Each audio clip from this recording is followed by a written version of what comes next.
Hey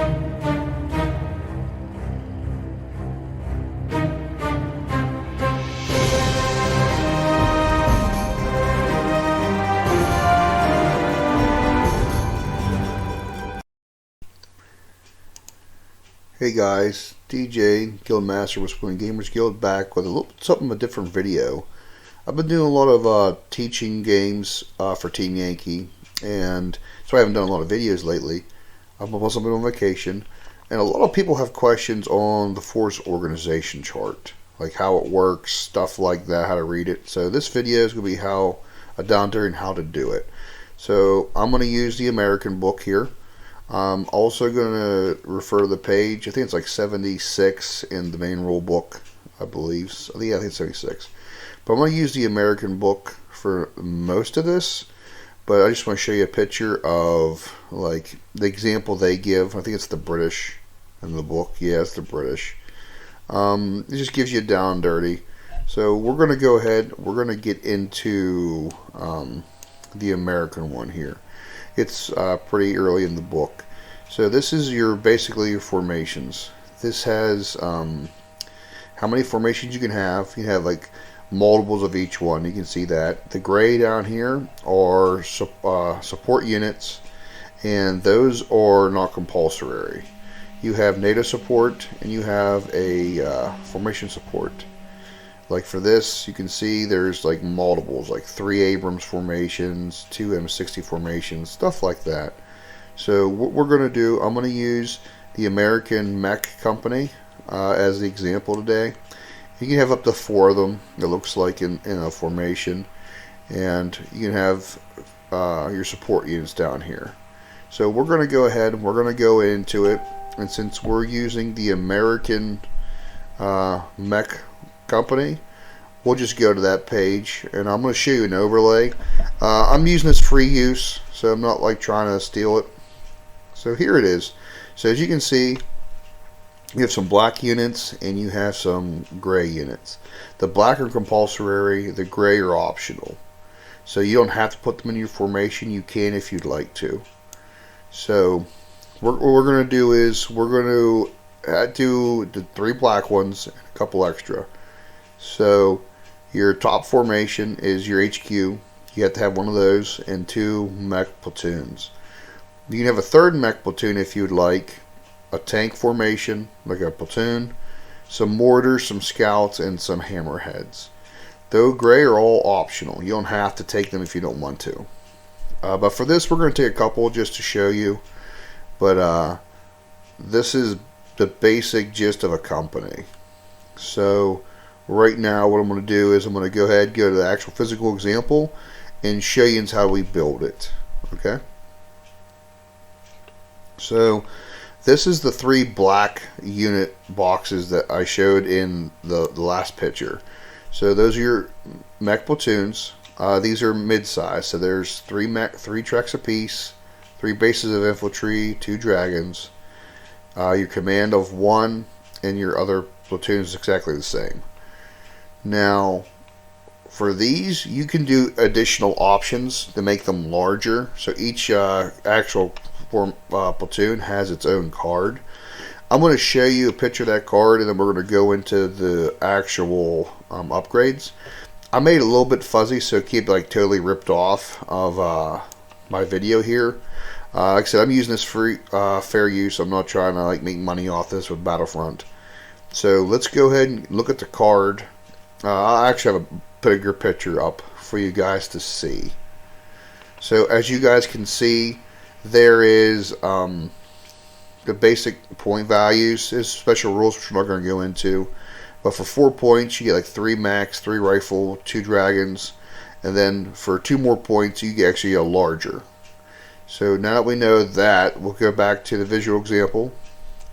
So those are our small platoons. They're 4 points apiece.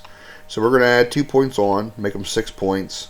And for that 2 points, we get a track, an extra base of infantry, and another dragon. And that puts them up to 6 points.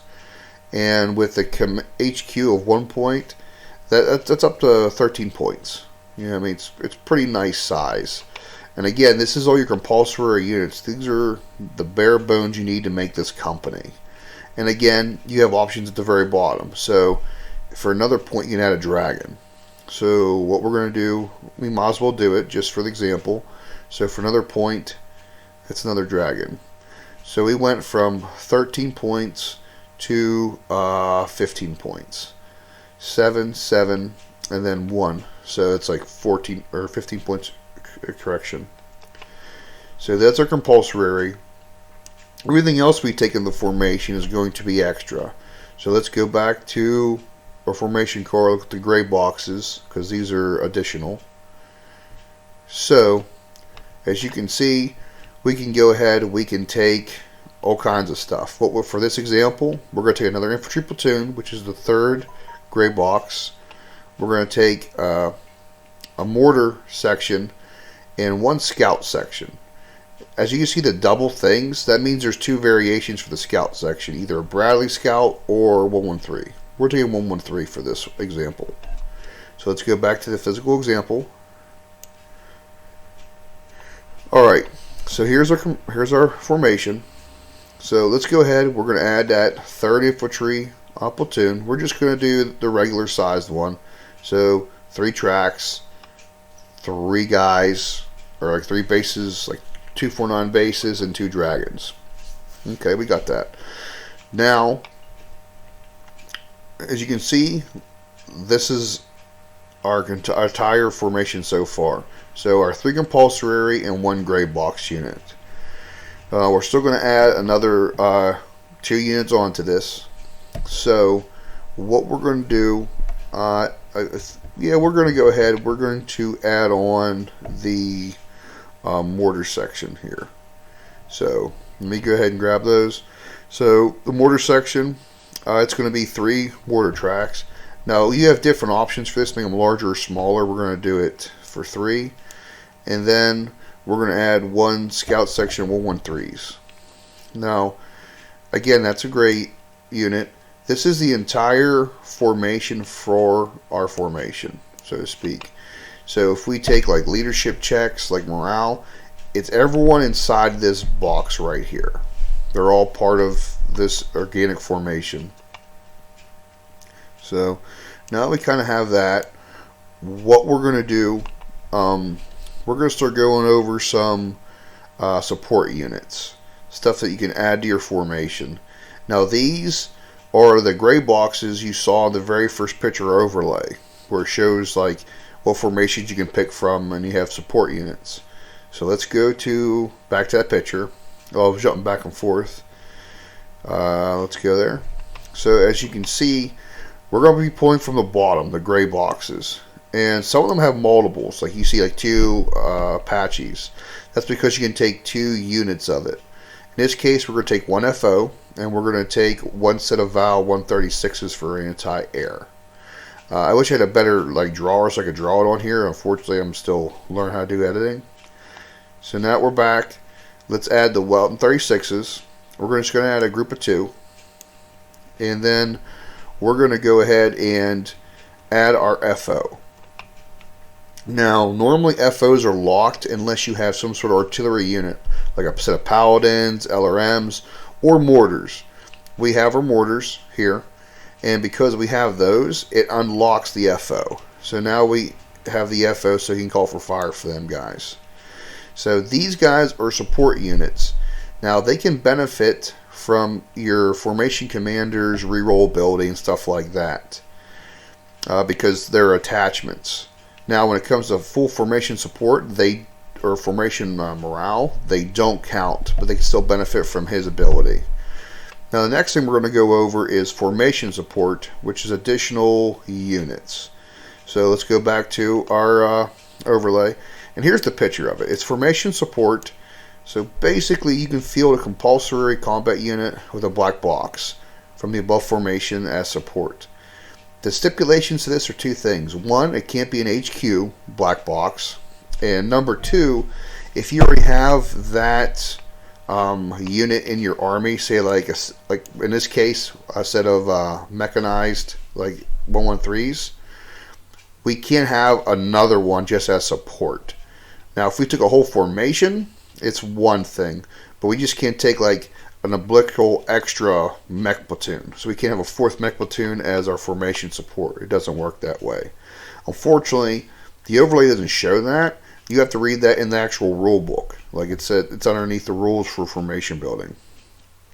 So right now, this is our formation with our 2 extra units. What we're going to do, we are going to add 1 formation support. And we're going to go ahead and everyone's favorite light tank from G.I. Joe, we're going to add in the RDSLs. We're just going to add the 1 unit of 4. Now, since they are a black box unit for another formation, which I think's the heavy air unit, you can just add them in. And you can only have 1 of them in for like one formation support. And they don't count for anything. So say if our formation breaks, they don't count. Also, they can't benefit from any command reroll abilities. So, and that's basically a pretty decent formation size. Like this is just a down and dirty. I don't want to get too heavy in the weeds when it comes to formations and morale. So yeah, that's just a basic down and dirty, guys. I hope this was helpful and have a great one.